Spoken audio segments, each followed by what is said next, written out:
Mr. President, also I would like to bring to your attention, Mr. President, tanungin ko lang po ang status sa MGB. Ano na po ang status ng ina-apply na mining license ng isang Joseph C. na Chinese national na nakakulong po ngayon sa Brooks Point, Palawan?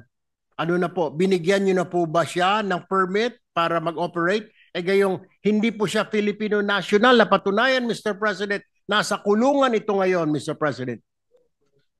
PNR advises me that the company of that Joseph C. has a legally granted Tama po, Mr. President. MPSA. Ngayon po, may desisyon na po yung ISAF, yung immigration saying na hindi po siya Filipino citizen. Hindi po ba pwedeng bawiin? Na i-revoke na, hey, you're Chinese national.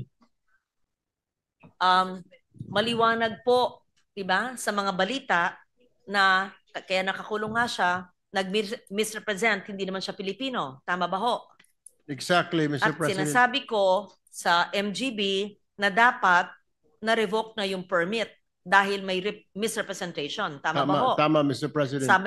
Sabi po sa akin, wala pa po silang abiso mula sa Bureau of Immigration.